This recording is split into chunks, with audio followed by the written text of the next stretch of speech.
അപ്പോൾ നമ്മൾ ലോകത്തിലെ വിവിധ സേനകൾ ഉപയോഗിക്കുന്ന വിവിധ തരം യുദ്ധോപകരണങ്ങളെക്കുറിച്ച് ധാരാളം വീഡിയോകൾ ഇതിനോടകം ചെയ്തു കഴിഞ്ഞു. ഇങ്ങനെ നമ്മൾ ചെയ്തിട്ടുള്ള പല വീഡിയോകളും ഞാൻ എടുത്തു പറയാറുള്ള ഒരു കാര്യമാണ്, അല്ലെങ്കിൽ ഞാൻ പലപ്പോഴും ഉപയോഗിക്കാറുള്ള ഒരു സെൻറ്റൻസാണ്, ലോകത്തിലെ സുപ്രധാന സൈനിക ശക്തികളിലൊന്നായ ഇന്ത്യ എന്നത്. ലോകത്തിലെ സുപ്രധാന സൈനിക ശക്തികളിലൊന്നായ ഇന്ത്യ, നമ്മുടെ ഇന്ത്യ. എനിക്ക് അവസരം കിട്ടുമ്പോഴൊക്കെ അഭിമാനത്തോടെ അല്ലെ തെല്ലൊരു അഹങ്കാരത്തോടെ ഞാനിതിങ്ങനെ എടുത്തു പറയാറുണ്ട്. അപ്പോൾ നമുക്കറിയാം, ഇന്ന് ലോകത്തിലെ ഏറ്റവും വലിയ സൈനിക ശക്തി എന്ന് പറഞ്ഞാൽ അത് ഫലത്തിൽ അല്ലെ ടെക്നിക്കലി അമേരിക്കയാണ്. രണ്ടാം സ്ഥാനത്ത് വരുന്നത് റഷ്യയാണ്. മൂന്നാം സ്ഥാനത്തായിട്ട് ചൈനയുണ്ട്. നാലാം സ്ഥാനം അത് നമ്മുടെയാണ്. അപ്പോൾ ഈ ഒരു 4 സ്ഥാനങ്ങളെക്കുറിച്ച് ചില കാര്യങ്ങളിലൊക്കെ തർക്കമുണ്ട്. ചിലർ പറയാറുണ്ട് ചൈനയാണ് ലോകത്തിലെ ഏറ്റവും വലിയ സൈനിക ശക്തി എന്ന് പറയാറുണ്ട്, 3-ാം സ്ഥാനം റഷ്യക്കാണെന്ന് പറയാറുണ്ട്. അങ്ങനെ തിരിച്ചും മറിച്ചും ഒക്കെ പല വാദങ്ങളുമുണ്ട്.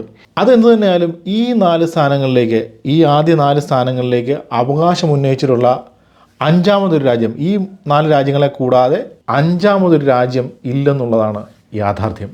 അതുകൊണ്ട് തന്നെ ആരൊക്കെ എന്തൊക്കെ വാദങ്ങൾ ഉന്നയിച്ചാലും ലോകത്തിലെ ആദ്യ 4 സുപ്രധാന സൈനിക ശക്തികളിൽ ഒന്ന് നമ്മളാണ്. അത് നമ്മൾ വെറുതെ എപ്പോഴും കൊട്ടിഘോഷിക്കേണ്ട കാര്യമൊന്നുമില്ല. ഈ ഭൂഗോളത്തിലെ വളരെ സുപ്രധാനമായ ഒരു പ്രദേശത്ത് ഏതാണ്ട് 3 വശങ്ങളിലും കടൽ, അതില്ലാത്ത ഭാഗത്താണെങ്കിൽ ഏത് നിമിഷവും അതിർത്തി കടന്ന് ആക്രമണം നടത്താൻ തക്കം പാർത്തിരിക്കുന്ന ശത്രുക്കൾ. ഇങ്ങനെ ഒരു പൊസിഷനിൽ നെഞ്ചും വിരിച്ച് ലോകത്തിന് മുന്നിൽ നമ്മൾ തലയുയർത്തി നിൽക്കുന്നതിന് ഒരേ ഒരു അർത്ഥമേ ഉള്ളൂ, നമ്മൾ ലോകത്തിലെ എണ്ണം പറഞ്ഞ ഒരു സൈനിക ശക്തി തന്നെയാണ്. അപ്പോൾ നമ്മുടെ സൈനിക ശേഷിയെക്കുറിച്ച്, നമ്മുടെ സൈന്യത്തെക്കുറിച്ച്, സൈന്യത്തിലെ വിവിധ വിഭാഗങ്ങളെക്കുറിച്ച്, നമ്മുടെ ആയുധശേഷിയെക്കുറിച്ച്, ഇതിനെക്കുറിച്ചൊക്കെ വളരെ വിശദമായ വീഡിയോകൾ നിരന്തരം ചെയ്യണമെന്ന് എനിക്ക് ആഗ്രഹമുണ്ട്. പക്ഷേ നമുക്കറിയാം, നമ്മുടെ ചാനലെന്ന് പറഞ്ഞാൽ വളരെ ഡൈവേഴ്സായ ടേസ്റ്റുള്ള ധാരാളം ആൾക്കാരുടെ ഒരു കൂട്ടായ്മയാണ്. അതുകൊണ്ട് തന്നെ നമുക്ക് വിവിധങ്ങളായ വിഷയങ്ങളെന്ന് പറഞ്ഞാൽ മാരുതി കാർ മുതൽ പറക്കും തളിക വരെയുള്ള വിവിധങ്ങളായ വിഷയങ്ങളെക്കുറിച്ച് വിശദമായ വീഡിയോകൾ നമുക്ക് നിരന്തരമായിട്ട് ചെയ്യേണ്ടതായിട്ടുണ്ട്. അപ്പോൾ ഏതായാലും നമുക്ക് ഇന്ന് ഇന്ത്യൻ സേനയെക്കുറിച്ച് സംസാരിക്കാം. അപ്പോൾ ഇന്ത്യൻ സേനയെക്കുറിച്ച് സംസാരിക്കുക എന്ന് പറഞ്ഞാൽ ഇന്ത്യൻ സേന ഉപയോഗിക്കുന്ന ആയുധങ്ങളെക്കുറിച്ചോ അല്ല ഇന്ത്യൻ സേന നടത്തിയിട്ടുള്ള ഏതെങ്കിലും ഒരു ഓപ്പറേഷനെക്കുറിച്ചോ ഒന്നുമല്ല നമ്മൾ സംസാരിക്കാൻ പോകുന്ന. ഇന്ത്യൻ നേവിയുടെ എലൈറ്റ് കമാൻഡോ ഫോഴ്സ് ആയിട്ടുള്ള മാർക്കോസിനെ കുറിച്ചാണ് നമ്മളിന്ന് സംസാരിക്കാൻ പോകുന്നത്. അതിനു മുമ്പ് ഒരു കാര്യം പറയാനുണ്ട്, നമ്മുടെ ഫെർമി ടീഷർട്ട് ഗിവ് അവേ നടന്നുകൊണ്ടിരിക്കുകയാണ്. അപ്പോൾ നമ്മൾ മുൻകാലങ്ങളിൽ നടത്തിപ്പോകുന്ന ഗിവ് അവേകളിൽ നിന്ന് വ്യത്യസ്തമായി എല്ലാ ആഴ്ചയും ഗിഫ്റ്റ് ലഭിക്കും എന്നുള്ളതാണ് ഈ ഗിവ് അവേയുടെ പ്രത്യേകത. അതായത് എല്ലാ ആഴ്ചയും നമ്മൾ തിരഞ്ഞെടുക്കുന്ന ഒരാൾക്ക് ഫെർമിയുടെ വക ഒരു ടീഷർട്ട് ഗിവ് അവേ ആയി നമ്മൾ നൽകുന്നതായിരിക്കും. അപ്പോൾ ഈ ഗിവ് അവേയിൽ പങ്കെടുക്കാൻ നിങ്ങൾ ഒരു കാര്യം ചെയ്താൽ മതി. നമ്മുടെ ഗിവ് അവേ സ്പോൺസർ ആയിട്ടുള്ള ഫെർമിയുടെ ഇൻസ്റ്റാഗ്രാം പേജ്, അതായത് ഫെർമി വെയർ എന്നുള്ള ഇൻസ്റ്റാഗ്രാം പേജ് ഒന്ന് ഫോളോ ചെയ്താൽ മാത്രം മതി. അപ്പോൾ നിങ്ങൾ ഗിവ് അവേയുടെ ഭാഗമാവും. ഇൻസ്റ്റാഗ്രാം പേജ് ഫോളോ ചെയ്യാനുള്ള ലിങ്ക് നമ്മുടെ ഡിസ്ക്രിപ്ഷനിലും അതുപോലെ പിൻ ചെയ്ത് വെച്ചിരിക്കുന്ന കമൻറ്റിലും ഞാൻ കൊടുത്തിട്ടുണ്ട്. അപ്പോൾ ആ ലിങ്കിൽ ക്ലിക്ക് ചെയ്ത് ഫെർമിയുടെ ഇൻസ്റ്റാഗ്രാം പേജ് ഒന്ന് ഫോളോ ചെയ്താൽ നിങ്ങൾ ഈ ഗിവ് അവേയുടെ ഭാഗമാവും. അപ്പോൾ നിങ്ങളിവിടെ പ്രത്യേകം ശ്രദ്ധിക്കേണ്ട ഒരു കാര്യം, ഫെർമിയുടെ ഇൻസ്റ്റാഗ്രാം പേജ്, ഈ കാണുന്ന ഇൻസ്റ്റാഗ്രാം പേജ്, അതായത് ഫെർമിയുടെ താടി വെച്ച പട്ടിയുടെ ലോഗോ ഉള്ള ഈ ഇൻസ്റ്റാഗ്രാം പേജാണ് ഫോളോ ചെയ്യേണ്ടത്. അപ്പോൾ ഗിവ് അവേ പങ്കെടുക്കാൻ ആഗ്രഹിക്കുന്ന എല്ലാവരും തന്നെ ഇത് ഫോളോ ചെയ്ത് ഗിവ് അവേയുടെ ഭാഗമാകാൻ ശ്രമിക്കുക. അപ്പോൾ ഈ ആഴ്ചത്തെ വിജയി ശ്രുതി CU ആണ്. ശ്രുതിയുടെ ഇൻസ്റ്റാഗ്രാം പേജിൽ CU കുസൃതി എന്നും കാണുന്നുണ്ട്. അപ്പോൾ ഏതാണ് ശ്രുതിക്ക് സയൻറ്റിഫിക് മലയാളിയുടെ ആശംസകൾ. ശ്രുതി എത്രയും വേഗം ശ്രുതിയുടെ ഷിപ്പിംഗ് അഡ്രസ്സും ടീഷർട്ട് സൈസും scientificmalayali@gmail.com എന്ന ഇമെയിൽ ID അയച്ചു തരണം. ശ്രുതിയുടെ ഗിഫ്റ്റ് ഉടൻ തന്നെ ഷിപ്പിംഗ് അഡ്രസ്സിൽ എത്തിച്ചേരുന്നതായിരിക്കും. അപ്പോൾ നമ്മുടെ ഗിവ് അവേ ഇവിടെ കൊണ്ടൊന്നും അവസാനിക്കുന്നില്ല. ഈ ഗിവ് അവേ എന്ന് പറഞ്ഞാൽ ഇത് ഒരിക്കലും അവസാനിക്കാത്ത ഒരു മെഗാ ഗിവ് അവേ ആണ്. എല്ലാ ആഴ്ചയും തിരഞ്ഞെടുക്കുന്ന ഒരാൾക്ക് ഫെർമി വെയർ നൽകുന്ന ഒരു അടിപൊളി ടീഷർട്ട് നമ്മൾ ഗിഫ്റ്റായി നൽകുന്നതായിരിക്കും. അപ്പോൾ ഇനിയും ഈ ഗിവ് അവേയിൽ പങ്കെടുക്കാൻ ആഗ്രഹിക്കുന്ന എല്ലാവരും എത്രയും വേഗം ഫെർമി വെയർ എന്ന ഇൻസ്റ്റാഗ്രാം പേജ് ഫോളോ ചെയ്ത് ഈ ഗിവ് അവേയുടെ ഭാഗമാകണമെന്ന് ഞാൻ ഒരിക്കൽ കൂടി അഭ്യർത്ഥിക്കുകയാണ്. അപ്പോൾ നമുക്ക് മാർക്കോസിലേക്ക് വരാം. മാർക്കോസ് നമുക്ക് എല്ലാവർക്കും അറിയാവുന്ന കാര്യമാണ്. മാർക്കോസ് എന്നാൽ മറൈൻ കമാൻഡോ ഫോഴ്സ് എന്നതിൻ്റെ ചുരുക്കെഴുത്താണ്. ഇപ്പോൾ ഇന്ത്യൻ നേവിയുടെ ഭാഗമായിട്ടുള്ള സ്പെഷ്യൽ ടാസ്ക് ഫോഴ്സ് ആയിട്ടുള്ള അല്ലെങ്കിൽ ഒരു സ്പെഷ്യൽ ഫോഴ്സ് ആയിട്ടുള്ള മാർക്കോസിൻ്റെ തുടക്കം ഏതാണ്ട് 1987 ഇന്ത്യൻ മറൈൻ സ്പെഷ്യൽ ഫോഴ്സ് എന്നായിരുന്നു അന്ന് അത് അറിയപ്പെട്ടിരുന്നത്. അപ്പോൾ നമ്മൾ തുടക്കം 1987 പറഞ്ഞാലും അതല്ല, 1955 മുതൽ മാർക്കോസിന് അടിസ്ഥാനമായിട്ടുള്ളൊരു ഫോഴ്സ് ഇന്ത്യൻ നേവിയുടെ ഭാഗമായിട്ടുണ്ടായിരുന്നു എന്ന് വാദിക്കുന്നവരുണ്ട്. അതായത് 1955 കൊച്ചിയിൽ നേവിയുടെ ഭാഗമായിട്ടൊരു ഡൈവിംഗ് സ്കൂൾ ആരംഭിച്ചിരുന്നു. ഇവിടെ നിന്നാണ് നമ്മുടെ മാർക്കോസിൻ്റെ തുടക്കം എന്ന് വേണമെങ്കിലും പറയാം. അപ്പോൾ അങ്ങനെ പറയുമ്പോൾ അതിനനുബന്ധമായിട്ടുള്ള വേറെ ചില ഫോഴ്സുകളെ കുറിച്ചൊക്കെ പറയേണ്ടതായിട്ടുണ്ട്. ഏതായാലും തൽക്കാലം നമുക്ക് 55 പോകണ്ട, 1987 തന്നെ പിടിക്കാം. 1987 ഫെബ്രുവരിയിൽ Indian marine special force IMSF ആയി മാർക്കോസ് രൂപപ്പെടുന്നു. തുടർന്ന് 1991 ഈ IMSF എന്നുള്ള പേര് മാറ്റി മറൈൻ കമാൻഡോ ഫോഴ്സ് അഥവാ മാർക്കോസ് എന്ന പേര് സ്വീകരിക്കുന്നത്. അപ്പോൾ മാർക്കോസിൻ്റെ ആദ്യ ബേസായിട്ട് നമ്മൾ കണക്കാക്കുന്നത് മുംബൈയിലെ INS അഭിമന്യുവാണ്. ഇതുകൂടാതെ ഗോവയിലെ, കൊച്ചിയിലെ, വിശാഖപട്ടണത്ത്, പോർട്ട് ബ്ലെയറിൽ ഇവിടെയൊക്കെ മാർക്കോസിന് ഓപ്പറേഷണൽ ബേസുകളുണ്ട്. അപ്പോൾ വിശാഖപട്ടണത്തുള്ള INS കർണയാണ് മാർക്കോസിൻ്റെ പെർമനൻറ്റ് ഹെഡ് ക്വാർട്ടേഴ്സ്. ഏതാണ്ട് 2000-ഓളം മെമ്പേഴ്സാണ്, 2000-ഓളം കമാൻഡേഴ്സാണ് ഈ മാർക്കോസിൻ്റെ ഭാഗമായിട്ടുള്ളതെന്നാണ് പൊതുവെ കണക്കാക്കുന്നത്. ആ ഇൻഫർമേഷൻ ക്ലാസിഫൈഡാണ്. കൃത്യമായിട്ട് ഈ 2000 പേരാണെന്നുള്ള കാര്യത്തിലൊന്നും ഉറപ്പൊന്നുമില്ല. തന്നെയുമല്ല, മാർക്കോസിൻ്റെ ഏറ്റവും ചെറിയ യൂണിറ്റ് എന്ന് പറഞ്ഞാൽ പ്രഹാർ എന്നറിയപ്പെടുന്ന 8 കമാൻഡോകൾ അടങ്ങുന്ന കമാൻഡോ സംഘമാണ്. ഇനി നമുക്ക് ഈ മാർക്കോസ് എന്ന എലൈറ്റ് കമാൻഡോ ഫോഴ്സ് നടത്തിയിട്ടുള്ള ചില ഓപ്പറേഷൻസുകളെ കുറിച്ച് സംസാരിക്കാം. അപ്പോൾ നമ്മൾ പറഞ്ഞു മാർക്കോസ് 1987 സ്ഥാപിതമാകുന്നത്. അപ്പോൾ 1987 തന്നെ ഇന്ത്യയുടെ ചരിത്രത്തിലെ വളരെ സുപ്രധാനമായ ഒരു ഓപ്പറേഷൻ മാർക്കോസ് നടത്തിയിട്ടുണ്ട്. അത് ഓപ്പറേഷൻ പവൻ എന്നാണ് അറിയപ്പെടുന്നത്. അപ്പോൾ ഈ ഓപ്പറേഷൻ പവൻ എന്ന് പറയുമ്പോഴത്തേന് അത് മാർക്കോസ് നടത്തിയ ഒരു പ്രത്യേക ഓപ്പറേഷൻ്റെ പേരൊന്നുമല്ല. 1987 ഇന്ത്യൻ പീസ് കീപ്പിംഗ് ഫോഴ്സ് LTTEക്കെതിരെ, അതായത് നമ്മുടെ തമിഴ് പുലികൾക്കെതിരെ നടത്തിയ ഓപ്പറേഷനാണ്. ഇതിന്റെ ഭാഗമായിട്ട് ഈ പുലികളുടെ കയ്യിൽ നിന്നും ജാഫ്ന മുനമ്പിനെ മോചിപ്പിക്കാൻ വേണ്ടി മാർക്കോസ് 1987 ഒക്ടോബർ 21 ഒരു സക്സസ്ഫുൾ ആംഫിബിയസ് റെയ്ഡ് ജാഫ്നയിൽ നടത്തുകയുണ്ടായി. ഇപ്പോൾ നമ്മൾ സംസാരിക്കുന്ന ഇന്നത്തെ ഇന്ത്യയെക്കുറിച്ചല്ല, 1987 ഇന്ത്യയെക്കുറിച്ചാണ്. ആ ഒരു കാലഘട്ടത്തിലെ ഇന്ത്യയുടെ സൈനിക ശേഷിയൊക്കെ വെച്ച് നമ്മൾ പരിശോധിക്കുമ്പോൾ ഒരു വേൾഡ് ക്ലാസ് ഓപ്പറേഷൻ എന്ന് തന്നെ വിശേഷിപ്പിക്കാവുന്ന ഓപ്പറേഷനായിരുന്നു 1987 നമ്മുടെ മാർക്കോസ് നടത്തിയത്. അതായത് ഈ ഓപ്പറേഷനെ കുറിച്ച് പറയുകയാണെങ്കിൽ ഇവരുടെ ബേസിൽ നിന്നും ഏതാണ്ട് 12 കിലോമീറ്റർ കടൽ നീന്തി, അതായത് തങ്ങളുടെ മുഴുവൻ ആയുധങ്ങളും തോളിൽ വഹിച്ചുകൊണ്ട് 12 കിലോമീറ്റർ കടൽ നീന്തി ജാഫ്നയിലെ ഈ പുലികളുടെ ക്യാമ്പിലെത്തി. ആ ക്യാമ്പ് എക്സ്പ്ലോസീവ് ഉപയോഗിച്ച് തകർത്തതെന്ന് മാത്രമല്ല, അവിടെ ഉണ്ടാകുന്ന പുലികളുമായി ഗൺ ഫൈറ്റിൽ ഏർപ്പെട്ട് പുലികളെ മുഴുവൻ തോക്കിനിരയാക്കിയ ശേഷം വീണ്ടും ഈ 12 കിലോമീറ്റർ തിരിച്ച് നീന്തിയാണ് ഈ ഓപ്പറേഷൻ മാർക്കോസ് കംപ്ലീറ്റ് ചെയ്തത്.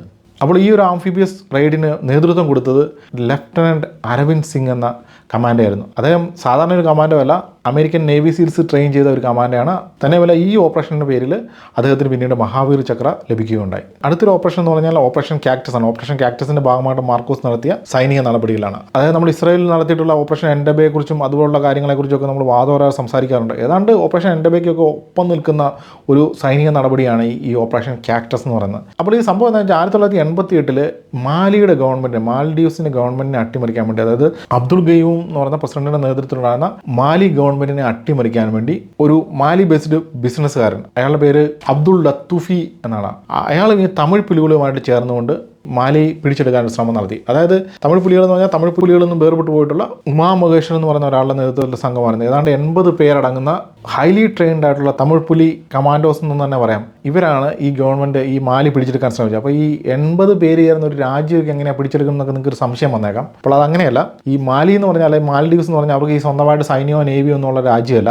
അതുകൊണ്ട് തന്നെ ഒരു 88 സാഹചര്യമൊക്കെ വെച്ച് നോക്കുമ്പോഴത്തേന് അങ്ങനെ ഒരു രാജ്യം ഈ പുലികളെ പോലെ, അല്ലെങ്കിൽ തമിഴ് പുലികളെ പോലെയുള്ള ട്രെയിൻഡ് ആയിട്ടുള്ള മിലിറ്റന്റ് ഗ്രൂപ്പ് തീരുമാനിച്ചു കഴിഞ്ഞാൽ പിടിച്ചെടുക്കാനൊക്കെ സാധിക്കും. അത് തന്നെയല്ല ഈ ഓപ്പറേഷന് മാലി ഗവൺമെൻറ്റിനകത്തുനിന്നും പുറത്തുനിന്നും ഒക്കെ ധാരാളം പേരുടെ പിന്തുണയൊക്കെ ഉണ്ടായിരുന്നു. ഏതായാലും ഇന്ത്യ നടത്തിയ ഈ സൈനിക നടപടി, ഓപ്പറേഷൻ കാക്ടസ് എന്ന സൈനിക ഓപ്പറേഷനിലൂടെ ഈ നീക്കം പരാജയപ്പെടുത്താൻ സാധിച്ചു. അപ്പോൾ ഇതിൽ എടുത്തു പറയേണ്ടത് നമ്മുടെ ഈ മാർക്കോസിന്റെ പങ്കാണ്. അതായത് പുലികൾ ബന്ദികളുമായിട്ട് പോയ ഷിപ്പിനെ INS ഗോദാവരി എന്ന കപ്പലുമായി പിന്തുടർന്ന് INS ഗോദാവരിയിൽ നിന്ന് സീക്കിംഗ് ഹെലികോപ്റ്ററിൽ പറന്നുയർന്ന മാർക്കോസ് ഈ പുലികളുടെ കപ്പലിലേക്ക് ലാൻഡ് ചെയ്ത് ഈ പുലികളുമായി പോരാട്ടത്തിലേർപ്പെട്ട് അവരെ കീഴടക്കി അവർ പിടിച്ചുവെച്ച ബന്ദികളെ മോചിപ്പിക്കുകയും ചെയ്തു.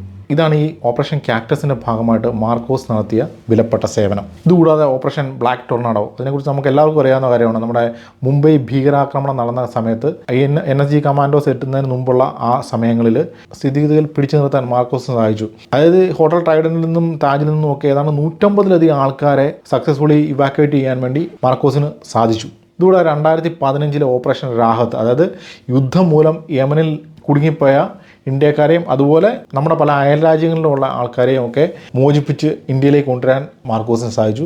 ഇതുകൂടാതെ ഓപ്പറേഷൻ രക്ഷക് എന്ന് പറഞ്ഞുകൊണ്ട് ഊളാർ ലേക്കിൽ ടെററിസ്റ്റുകൾക്കെതിരെ മാർക്കോസ് നടത്തിയ ഒരു ഓപ്പറേഷൻ ഉണ്ട്. ഇതിനെ തുടർന്ന് 2017 മുതൽ ഈ ഊളാർ ലേക്കിൽ ഏതാണ്ട് 30ഓളം വരുന്ന മാർക്കോസ് കമാൻഡോ സംഘത്തെ വിന്യസിപ്പിച്ചിട്ടുണ്ട്. ഇതുകൂടാതെ ഈ 1987 മുതൽ പല കൗണ്ടർ ഇൻസർജൻസി ഓപ്പറേഷനിലും കൗണ്ടർ ടെററിസ്റ്റ് അറ്റാക്കുകളിലും അതിലും ഇമ്പോർട്ടൻ്റ് ആയിട്ട് അറേബ്യൻ സീയിൽ പൈറേറ്റുകൾക്കെതിരെ മാർക്കോസ് വളരെ എഫക്റ്റീവായിട്ടുള്ള പല ഓപ്പറേഷനുകളും നടത്തിയിട്ടുണ്ട്. ഈ ഓപ്പറേഷനുകളെ കുറിച്ചൊക്കെയുള്ള വിവരങ്ങൾ പബ്ലിക് ഡൊമൈനിൽ അവൈലബിൾ ആണ്. അതുകൊണ്ട് ഞാൻ വളരെ വിശദമായിട്ട് അതിനെക്കുറിച്ചൊന്നും പറയുന്നില്ല. ഇനി നമുക്ക് ആരാണ് ഈ മാർക്കോസ് എന്നതിനെക്കുറിച്ച് നമുക്ക് ഇനി സംസാരിക്കാം. അതായത് എങ്ങനെയാണ് ഒരു സൈനികൻ ഈ മാർക്കോസ് കമാൻഡോ ആയി മാറുന്നത്, അല്ലെങ്കിൽ ഈ മാർക്കോസ് കമാൻഡോകളെ തിരഞ്ഞെടുക്കുന്ന സെലക്ഷൻ പ്രൊസീജിയർ എന്താണ്, അവർക്ക് നൽകുന്ന ട്രെയിനിങ് എന്താണ് എന്നൊക്കെ കുറിച്ചൊക്കെ നമുക്കൊന്ന് മനസ്സിലാക്കാൻ ശ്രമിക്കാം. അപ്പോൾ നമ്മൾ പറഞ്ഞു ഇത് മറൈൻ കമാൻഡോ ഫോഴ്സാണ്. അതുകൊണ്ട് തന്നെ ഇത് നേവിയുടെ ഭാഗമായിട്ടുള്ള ഒരു സ്പെഷ്യൽ ഫോഴ്സാണ്. നേവിയുടെ ഭാഗമായതുകൊണ്ട് തന്നെ നേവിയിൽ നിന്നുള്ള നേവൽ പേഴ്സണൽസ്, അതായത് 20-നും 24-നും ഇടയിൽ പ്രായമുള്ള നേവൽ പേഴ്സണൽസിനെയാണ് മാർക്കോസ് ആയിട്ട് തിരഞ്ഞെടുക്കുന്നത്. അപ്പം തിരഞ്ഞെടുക്കുക എന്ന് പറഞ്ഞാൽ വെറുതെ അങ്ങ് തിരഞ്ഞെടുക്കുകയെന്നല്ല. ഈ പ്രീ ട്രെയിനിങ് സെലക്ഷൻ പ്രൊസീജിയറിന് 2 ഭാഗങ്ങളാണുള്ളത്. ഒന്നാമത്തെ ഭാഗം എന്ന് പറഞ്ഞാൽ 3 ദിവസങ്ങൾ നീളുന്ന പ്രൈമറി സെലക്ഷൻ പ്രൊസീജിയറാണ്. ഇതിൻ്റെ ഭാഗമായിട്ട് physical fitness test, aptitude test ഇതൊക്കെയാണുള്ളത്. അപ്പോൾ ഇതൊക്കെ വളരെ നിസ്സാരമായിട്ട് പറയുമ്പോൾ നമുക്ക് തോന്നിയേക്കാം, പക്ഷേ അങ്ങനെയല്ല. നമ്മൾ ഒരു കാര്യം ഓർക്കണം, നേവിയുടെ ഭാഗമായിട്ടുള്ള ട്രെയിൻഡ് നേവി പേഴ്സണൽസിനെയാണ് ഇതിനു വേണ്ടി സെലക്ട് ചെയ്യുന്നത്. അപ്പോൾ ഈ 3 ദിവസത്തെ പ്രൊസീജിയർ കഴിയുമ്പോൾ തന്നെ ഇങ്ങനെ തിരഞ്ഞെടുത്ത ആളുകളിൽ ഏതാണ്ട് 80% ആൾക്കാരും പുറത്താകും. അപ്പോൾ ഒന്ന് ഓർത്ത് നോക്കണം, എന്നാ വലിയ ടെസ്റ്റ് ആയിരിക്കും അവിടെ നടക്കുന്നതെന്ന്. അവിടെയൊന്നും തീരുന്നില്ല. ഈ 3 ദിവസത്തെ സെലക്ഷൻ പ്രൊസീജിയർ കഴിയുമ്പോൾ പിന്നെ നടക്കുന്നത് അമേരിക്കൻ നേവി സീലുകളുടെ സെലക്ഷന് വേണ്ടി നടത്തുന്ന ഒരു പരിപാടിയുണ്ട്. ഹെൽ വീക്ക് എന്നാണ് അറിയപ്പെടുന്നത്. Hell week. ഇതിന് ഏതാണ്ട് സമാനമായ ഒരു സെലക്ഷൻ പ്രൊസീജിയറാണ് പിന്നെ അങ്ങോട്ട് നടക്കുന്നത്. അതിന് ഹെൽസ് വീക്ക് എന്നാണ് നമ്മുടെ നേവിയിൽ അറിയപ്പെടുന്നത്. ഈ ഒരു പ്രൊസീജിയറിന് സക്സസ്ഫുള്ളി പൂർത്തിയാക്കുന്നവരെ മാത്രമാണ് ഫൈനൽ ട്രെയിനിങ്ങിന് വേണ്ടി സെലക്ട് ചെയ്യുന്നത്. അപ്പോൾ ഈ ഫൈനൽ ട്രെയിനിങ്ങിനെ കുറിച്ച് പറയുകയാണെങ്കിൽ ഇത് ഏതാണ്ട് 2 മുതൽ 3 വർഷം വരെ നീണ്ടു നിൽക്കുന്ന ട്രെയിനിങ് ആണെന്നാണ് ചിലയിടങ്ങളിൽ കണ്ടിട്ടുള്ളത്. അതല്ല, 1 വർഷത്തിൽ താഴെ മാത്രമാണ് മാർക്കോസിൻ്റെ ട്രെയിനിങ് കാലഘട്ടം എന്നും ചില സ്ഥലങ്ങളിൽ കണ്ടിട്ടുണ്ട്. അപ്പോൾ ഇതിനെക്കുറിച്ചും കൃത്യമായ ഒരു ഇൻഫർമേഷൻ നമ്മുടെ കയ്യിലില്ല. നിങ്ങൾക്ക് ആർക്കെങ്കിലും ഇതിനെക്കുറിച്ച് കൃത്യമായിട്ട് അറിയാമെങ്കിൽ അതിനെക്കുറിച്ച് കമൻറ്റ് ചെയ്യണം. അപ്പോൾ ട്രെയിനിങ് എന്ന് പറഞ്ഞാൽ വളരെ ശക്തമായ ട്രെയിനിങ് ആണ്. അതായത് ബേസിക് കമാൻഡോ ട്രെയിനിങ്ങിൽ തുടങ്ങി advance weapon training, endurance training, കൂടാതെ മാർഷൽ ആർട്സ് ട്രെയിനിങ്, പിന്നെ ഇത് നേവിയുടെ ഭാഗമായിട്ടുള്ളൊരു ഫോഴ്സ് ആണെന്ന് എന്ന് പറഞ്ഞാലും സ്കൈ ഡൈവിങ് അല്ലെങ്കിൽ എയർബോൺ ട്രെയിനിങ്, പിന്നെ intelligence training, offshore operations, അതുപോലെ സബ്മറൈൻസുകളിൽ നിന്നുള്ള ഓപ്പറേഷൻസ് ഫ്രം സബ്മറൈൻസ്. എന്നുകൊണ്ട് ഈ മാർക്കോസ് നേരിടാൻ പോകുന്ന ത്രെട്ടുകളെ നമുക്കൊരു പ്രത്യേക കാറ്റഗറിയിൽ പെടുത്തി ഒതുക്കി നിർത്താൻ സാധിക്കത്തില്ല. അതായത് ടെററിസ്റ്റുകളിൽ തുടങ്ങി രാജ്യത്തിനകത്തും പുറത്തുമുള്ള പലതരത്തിലുള്ള ത്രെട്ടുകൾ, അതുപോലെ കടലിൽ നിന്നുള്ള പൈറേറ്റുകൾ പോലുള്ള ആൾക്കാർ, ഈ ഇതുപോലുള്ള വിവിധ മേഖലകളിലുള്ള വിവിധ എൻവയോൺമെൻറ്റുകളിലാണ് ഇവർക്ക് ഭാവിയിൽ ഓപ്പറേഷൻസ് നടത്താറുള്ളത്. അതിനുവേണ്ടി എല്ലാ അർത്ഥത്തിലും ഇവരെ സജ്ജമാക്കുകയാണ് ഈ ട്രെയിനിങ്ങിലൂടെ ഉദ്ദേശിക്കുന്നത്. അതുകൊണ്ട് തന്നെ അഡ്വാൻസ് വെപ്പൺസിൽ മാത്രമല്ല അഡ്വാൻസ് ലാംഗ്വേജ് ട്രെയിനിങ് വരെ ഇവർക്ക് നൽകാറുണ്ട്. അതുകൊണ്ടാണ് കമാൻഡോസൊക്കെ നല്ല ഫ്ലുവൻ്റ് ആയിട്ട് പല പല ലാംഗ്വേജുകളും സംസാരിക്കുന്നത്. അപ്പോൾ ഈ പറഞ്ഞ കാര്യങ്ങളൊക്കെ വളരെ സക്സസ്ഫുള്ളി കംപ്ലീറ്റ് ചെയ്യുന്ന ഒരാളെ മാത്രമേ ഉള്ളൂ മാർക്കോസ് എന്ന ഈ ഫോഴ്സിൻ്റെ ഭാഗമാക്കി മാറ്റുകയുള്ളൂ. അതായത് നമ്മൾ ഈ ആദ്യം പറഞ്ഞ പ്രീ ട്രെയിനിങ് സെലക്ഷൻ പ്രൊസീജിയറിലൂടെ തിരഞ്ഞെടുക്കുന്ന ആളുകളിൽ ഒരു 98% ആളുകളും ഈ ട്രെയിനിങ് കാലയളവ് പൂർത്തിയാക്കാൻ കഴിയാതെ പുറത്താകും. എന്ന് വെച്ചാൽ ഒരു 100 നേവി പേഴ്സണലുകളെ ഈ ട്രെയിനിങ്ങിന് വേണ്ടി സെലക്ട് ചെയ്താൽ അതിൽ നിന്ന് 2 പേര് മാത്രമാണ് ഫൈനലി മാർക്കോസായി മാറുന്നത്. അത്ര കഠിനമാണ് മാർക്കോസിൻ്റെ സെലക്ഷനും ട്രെയിനിങ്ങും. അതായത് പട്ടാളക്കാരൻ കമാൻഡോ ആയി മാറുക എന്ന് പറഞ്ഞാൽ കാരുരുമ്പിനെ ഉലയൂതി പഴുപ്പിച്ച് പരുവപ്പെടുത്തി എടുക്കുന്ന പോലെയാണ്. ഇനി മാർക്കോസ് ഉപയോഗിക്കുന്ന ആയുധങ്ങളെക്കുറിച്ച് പറഞ്ഞാൽ നമ്മളെ ബെരേറ്റ 92 അല്ലെങ്കിൽ ഗ്ലോക്ക് 17 തുടങ്ങിയ പിസ്റ്റലുകളിൽ തുടങ്ങി നഗേവ് LMG പോലെയുള്ള വിവിധങ്ങളായുള്ള ആയുധങ്ങളാണ് മാർക്കോസ് ഉപയോഗിക്കുന്നത്. അതായത് ഓരോ കാറ്റഗറി ആയുധങ്ങൾ എടുക്കുകയാണെങ്കിൽ അവയിൽ ഇന്ന് ലോകത്ത് അവൈലബിൾ ആയിട്ടുള്ള ഏറ്റവും മികച്ച ആയുധങ്ങളാണ് മാർക്കോസിൻ്റെ കൈവശമുള്ളത്. ഉദാഹരണം പറയുകയാണെങ്കിൽ നമ്മളിപ്പം സബ് മെഷീൻ ഗണ്ണിൻ്റെ കാര്യം പരിശോധിക്കുകയാണെങ്കിൽ ഹെക്ലർ ആൻഡ് കൊക്ക് MP5 അല്ലെങ്കിൽ ഊസി പോലുള്ള ലോകത്തിലെ ഏറ്റവും മികച്ച സബ് മെഷീൻ ഗൺസ്. ഇനി അസോൾട്ട് റൈഫിളിൻ്റെ കാര്യം എടുക്കുകയാണെങ്കിൽ AK-103, tower X95 carbene, M4 carbene, അല്ലെങ്കിൽ APS under water rifle. APS under water rifle എന്ന് പറഞ്ഞാൽ വെള്ളത്തിനടി വെടിവെക്കാൻ സാധിക്കുന്ന ഒരു റഷ്യൻ നിർമ്മിത റൈഫിളാണ്. അങ്ങനെ നീണ്ടുപോകുന്ന ആയുധങ്ങളുടെ ഒരു വലിയ നിര തന്നെ മാർക്കോസിൻ്റെ കൈവശമുണ്ട്. കൂടാതെ Agusta Westland WS-61 sea king helicopter, അല്ലെങ്കിൽ നമ്മുടെ ഇന്ത്യയുടെ തന്നെ HAL ധ്രുവ് ഹെലികോപ്റ്റർ, വിവിധതരം ATVകൾ, റാഫ്റ്റുകൾ, ആംഫിബിയസ് വെഹിക്കിളുകൾ, ഹോവർ ക്രാഫ്റ്റുകൾ, പിന്നെ ഇന്ത്യൻ നേവിയുടെ ഭാഗമായിട്ടുള്ള പല കപ്പലുകൾ, ഇവയൊക്കെയാണ് ട്രാൻസ്പോർട്ടേഷന് വേണ്ടി മാർക്കോസ് ഉപയോഗിക്കുന്നത്. അപ്പോൾ എങ്ങനെ നോക്കിയാലും ആൾബലത്തിൻ്റെ കാര്യത്തിലും ആയുധശേഷിയുടെ കാര്യത്തിലും ലോകത്തിൽ തന്നെ ഏറ്റവും മികച്ച കമാൻഡോ ഫോഴ്സുകളിലൊന്നാണ് നമ്മുടെ എലൈറ്റ് കമാൻഡോ ഫോഴ്സായിട്ടുള്ള മാർക്കോസ്. നമ്മുടെ രാജ്യവും അതിലെ പൗരന്മാരും ആപത്തിൽപ്പെടുന്ന ഓരോ ഘട്ടങ്ങളിലും തങ്ങളുടെ ജീവൻ കൊടുത്തും ഈ രാജ്യത്തെയും ഇതിലെ ജനങ്ങളെയും സംരക്ഷിച്ചു പോരുന്ന പോരാട്ട വീര്യത്തിന് മുമ്പിൽ ശിരസ് നമിച്ചുകൊണ്ട് ഈ വീഡിയോ ഞാനിവിടെ അവസാനിപ്പിക്കുകയാണ്. അപ്പോൾ വീഡിയോ എല്ലാവർക്കും ഇഷ്ടപ്പെട്ടായിട്ട് വരുന്നു. അപ്പോൾ ഇതിലും ഇൻഫോർമേറ്റീവായ ഇതിലും ഇൻട്രസ്റ്റിംഗ് ആയ മറ്റൊരു വീഡിയോയുമായി വീണ്ടും കാണാം. അതുവരെ ബൈ.